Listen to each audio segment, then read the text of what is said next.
ये कथा जरूर सुनिए। और ये बात लास्ट में हमको हमारे आपको पूज्य सच्चाई पंडित पता श्री कृष्णलाल चलेगी। शास्त्री जी, पूज्य इसलिए नाना जी, अनाचना का नाम है जो सच्ची मेरे कथा। भाव प्लीज चैनल साम्राज्य को के गुरु सब्सक्राइब हैं, करें। उन्हें मैं अपनी भावना जो भाव चित्त में प्रकट होते हैं ना, उसके गुरुदेव हमारे पूज्य नाना जी। वे शरीर से तो निकुंज में विराजमान है, पर उनकी बहुत कृपा है मेरे ऊपर। बाल्यकाल में उनके द्वारा दी गई शिक्षाएं और उनके द्वारा सुनाए गए ठाकुर जी का प्रेम प्रमोद वो आज तक चित्त में हिलोरें लेता है। श्रीमद् भागवत जी की व्यासपीठ और आप सबके मध्य में विराजमान करने के मेरे गुरुदेव सन्मुख विराजमान है, पूज्य गुरुदेव भगवान। हमें अध्ययन कराने वाले गुरुदेव परसों यहाँ पधारे थे और हम पर कृपा करने वाले पूज्य गुरुदेव भगवान पिताजी के गुरुदेव श्री दादा गुरुदेव श्री रामानुज प्रपन्नाचार्य गुरु जी, इन सबकी कृपा से मैं आज व्यासपीठ पर बैठा हूँ। पर भावनाएं जो चित्त में ठाकुर जी की सेवा में या मंच पर प्रकट होती हैं, वो उसके गुरुदेव हमारे नाना जी, वो नाना जी ने सिखाया। तो नाना जी ने ये पद जब हमको दिया, गोवर्धन वासी सांवरे, तब उनने कही कि लाला तू या पद को ऐसा गा कि सब वैष्णवन को या पद को सुनवे को मिले। तो हमने पहली बार स्टूडियो में जाकर के ये गाया। तब नाना जी ने कही थी या पद को वरदान मिलो है कि या पद को जो गान करे वाकू ठाकुर जी की प्राप्ति होवे। मैंने कहा अच्छा नाना जी। बस ये पद गाया, उसके 1.5 वर्ष के अंदर अंदर प्यारे गिरधर लाल जी सेवा के लिए हमको स्वीकार कर लिया। हम तो यही मानते हैं कि इस पद की कृपा है कि लाल जी हमारे पास आए। दूसरी कृपा जिनकी हम मानते हैं वो हैं श्रीमद् भागवत में विराजमान और जिनका कल उत्सव भी था, श्री भीष्म पितामह। भीष्म पितामह की जो स्तुति है, ये मेरी सबसे प्रिय स्तुतियों में से एक है भागवत में। और भीष्म पितामह भगवान में विलीन कब हुए? उत्तरायण के दिन। कल उत्तरायण था। और हमारे गिरधर लाल जी हमको प्राप्त कब हुए? उत्तरायण के दिन। तो मैं रज रज करके खूब आनंद के साथ अपनी प्रारंभिक कथाओं में भीष्म स्तुति गाता था। और भीष्म स्तुति गाते गाते कई आश्चर्य भी हुए। भीष्म स्तुति गाने के पश्चात एक श्रोता ने तो भीष्म स्तुति सुनने के पश्चात 12 घंटे के भीतर निकुंज की प्राप्ति की बद्रीनाथ में। एक जगह कथा थी, वहां पे एक पंडित जी बैठे थे कथा में और मैं भीष्म स्तुति सुना रहा था। तो भीष्म स्तुति का विवेचन कर रहा था, बद्रीनाथ में कथा थी। तो जो आयोजक परिवार उनके कुल पुरोहित कथा सुन रहे थे और भीष्म पितामह का पता नहीं कौन सा भाव उनके चित्त में बैठ गया। मैं जैसे ही व्यास मंच से उतर के गया तो मुझसे बोले, जैसे भीष्म पितामह के अंतिम क्षण में ठाकुर जी उनके सन्मुख खड़े थे, हे व्यास जी ऐसा आशीर्वाद दे दो मेरे अंतिम क्षण में भी ठाकुर जी मेरे सामने खड़े हो जाएं। मैंने कहा भैया ये अंतिम क्षण की बातें क्यों करो, सब मंगल में होना चाहिए उत्सव। तो बोले नहीं नहीं नहीं, अब मुझे कुछ नहीं चाहिए, अब तो बस मुझे चाहिए अंतिम क्षण मेरा सन्मुख हो और शंख चक्र गदा पद्मधारी ठाकुर जी मेरे पास हों। ऐसा उन महाराज पंडित जी ने कहा। भीड़ बहुत थी, मैं निकल गया। ठीक 12 घंटे बाद लगभग 5 बजे कथा संध्या में पूरी हुई और सुबह के प्रातः 5 बज रहे थे। बद्रीनाथ में -2-3 डिग्री सेल्सियस टेम्परेचर। मेरा दरवाजा खटखटाया तो मैं दौड़ करके मैंने पूछा क्या बात है। तो हमारे यजमान जी बोले, महाराज जी हमारे पुरोहित जी कल से कथा सुनने के बाद रो ही रहे थे और 12 घंटे अविरल उनके आंखों से केवल आंसू थे और केवल एक ही प्रार्थना कर रहे थे, मुझे श्याम सुंदर मिल जाए। बोले हमने कभी उनको ऐसा देखा ही नहीं, वो तो परम विद्वान, भाव से तो वो लाखों कोसों दूर रहते थे।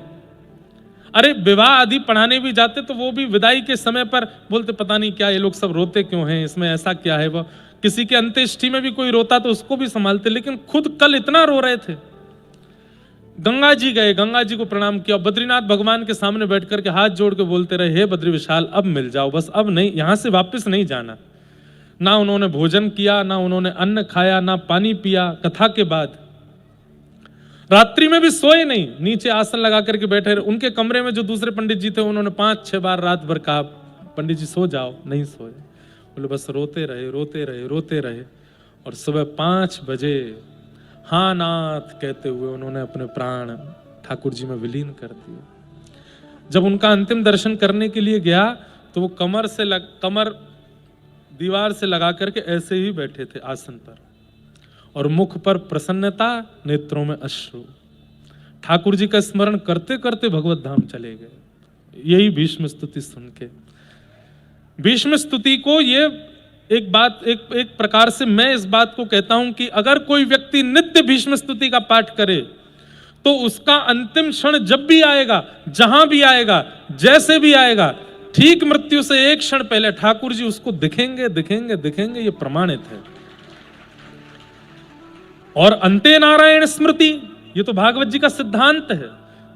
श्रीमद् भागवत जी में मुक्ति के विशेष उपाय के रूप में यही बताया गया कि अंत में भगवान का स्मरण। मेरे लिए तो अंत तो बहुत दूर की बात, मुझे तो प्रारंभ में ही भीष्म स्तुति के गायन करने से, जिस उत्तरायण के दिन, मकर संक्रांति के दिन भीष्म पितामह स्तुति पूरी करते हैं और उनके दिव्य देह से एक दिव्य ज्योति निकल करके ठाकुर जी में विद्यमान हो जाती है, उसी मकर संक्रांति पर हमारे गिरधर लाल जी आए हैं।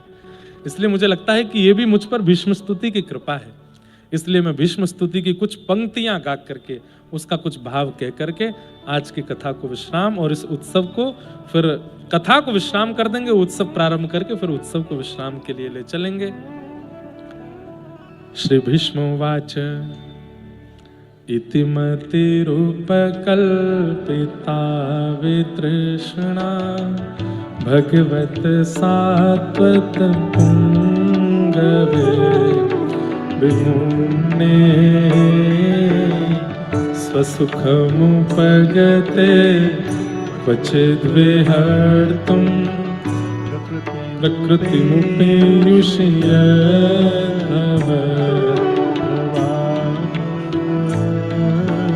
त्रिभुवनकमलं कमालवर्णं रविकरगौरवराम्बरं दधाने वपुरलककुला वृताननाब्जं विजय सखेरतिरस्तु। और एक पंक्ति जो मुझे बहुत प्रिय है, भीष्म पितामह कहते हैं, ललित गति विलास वल्गुहास प्रणय निरीक्षण कल्पितोरुमाना